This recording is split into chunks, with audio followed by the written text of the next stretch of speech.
Olá pessoal, tudo bem? Aqui é o professor Edward de Física e hoje nós vamos começar a resolução da prova da Escola Naval de 2022, a versão azul.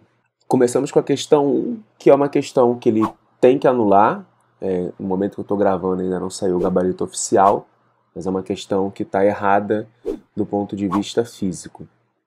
Ele fala que tem uma figura que mostra uma pequena bola, massa mzinho, imediatamente antes e imediatamente depois de colidir elasticamente com outra cunha de massa mzão, em ângulo 45 graus, que por sua vez encontra-se inicialmente em repouso sobre uma superfície horizontal sem atrito. Imediatamente antes da colisão, a bola tem velocidade horizontal de módulo V0. Sabendo-se que imediatamente depois da colisão a bola se move para cima com velocidade V1 e que a cunha adquire velocidade horizontal, qual é a razão V1 sobre V0. Então, galera, o que a gente vai fazer aqui é o seguinte. Quando essa bolinha bate aqui, existe uma força de interação entre a cunha e a bolinha, que está nessa direção, que é a direção da normal. Só que, como aqui embaixo tem a força normal de contato com o chão, eu não posso dizer a quantidade de movimento nessa direção se conserva, né? Porque tem força externa atuando. Em compensação, eu posso dizer que nessa direção aqui se conserva, porque não há forças externas. Então a gente começa conservando a quantidade de movimento na direção x. No início nós temos só a bolinha se movendo, a cunha estava parada. No final, a bolinha vai estar parada na direção x, e a gente vai ter a cunha se movendo, eu vou chamar essa velocidade de Vzão. Como o mzão é 4/3, né, de mzinho, repare que o mzinho aqui corta. Conclusão, vou passar para lá o 3 e o 4, né? É 3/4 de V0. Segunda coisa, a gente pode dizer agora que como a colisão ela é elástica, significa que o coeficiente de restituição é igual a 1. O que é o coeficiente de restituição, pessoal? É o módulo da velocidade de afastamento dividido pelo módulo da velocidade de aproximação. Eles se afastam depois da colisão e eles se aproximam antes da colisão. Cuidado, pessoal, que não é só somar as velocidades, tá? Porque o que a gente tem que considerar é a aproximação e o afastamento da bolinha em relação à cunha. Ou seja, quando ela está entrando, ela não se aproxima nessa direção aqui. Ela se aproxima nessa, que é uma direção perpendicular à superfície. Então, nós vamos ter que projetar essa velocidade de aproximação. E o afastamento, a gente tem que fazer a mesma coisa.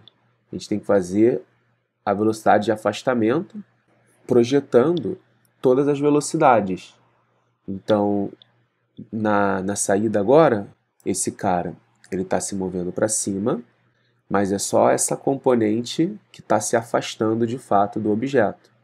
O outro, né, ele está se movendo para o lado, mas somente nessa direção aqui é que existe o afastamento de verdade. E aí é claro que para a gente achar essas projeções, nós temos que marcar um ângulo. Então vamos tentar achar o ângulo aqui, que ele chamou de θ.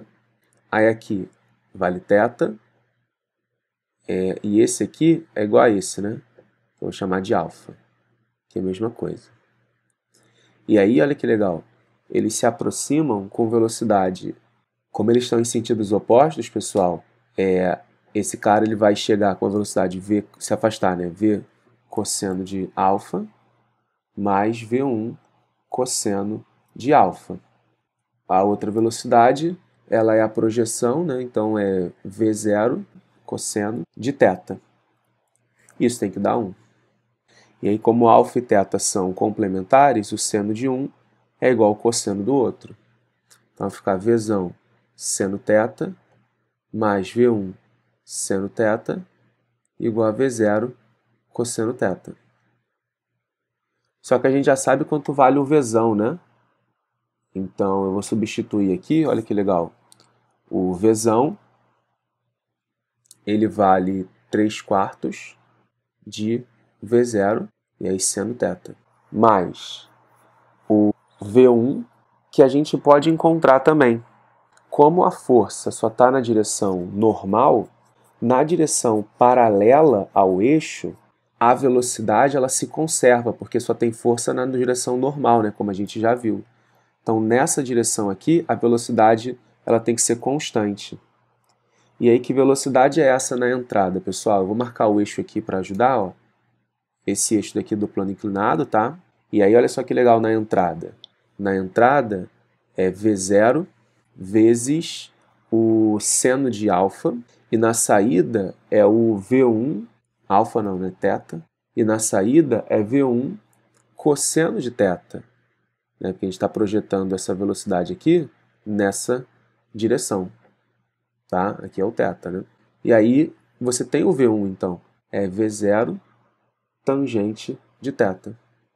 Então vou trocar aqui em cima, V0 seno sobre cosseno, né, que é tangente, vezes seno teta. Isso é V0 cosseno de teta. Agora é a gente fazer conta, né? Então eu vou passar o cosseno para o outro lado dividindo, aí vai ficar seno sobre cosseno é tangente, seno sobre cosseno é tangente. Então vai ficar 3/4 tangente de teta mais tangente ao quadrado de teta igual a 1. E aí repara uma coisa interessante, o V0 tinha cortado, né? Nós temos uma equação do segundo grau para resolver. Então, tangente ao quadrado de teta mais 3/4 tangente teta menos 1 igual a 0. E aí a gente faz Bhaskaras e encontra o valor da tangente de teta.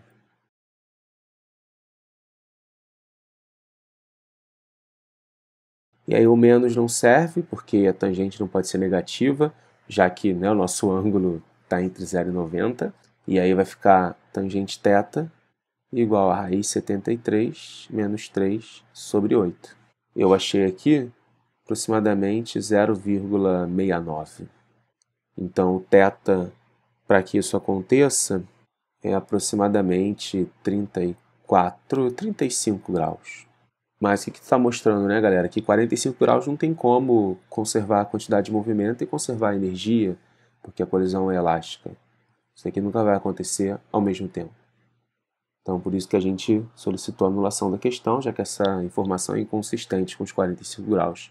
De acordo com o gabarito, a resposta estaria aqui já, ó, V1, tangente 45, né?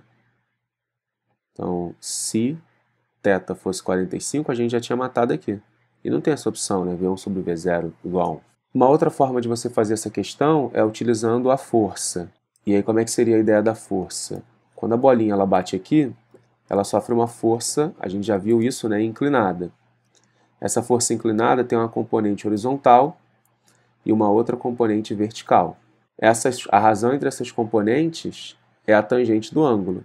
Só que, bom, como o θ era 45, né, e aí as forças são iguais, então a variação da quantidade de movimento do bloquinho em x tinha que ser igual à variação da quantidade de movimento do bloquinho em y, né, em módulo.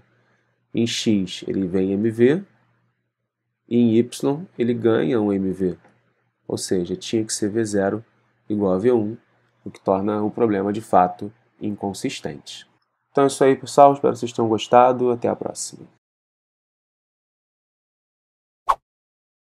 Não se esqueça de se inscrever no canal, deixar o seu like se você gostou desse vídeo. Pode colocar suas dúvidas aqui nos comentários e compartilha com seus amigos para que eles vejam essa aula também. E pode me seguir lá no Instagram, @edwardfísica.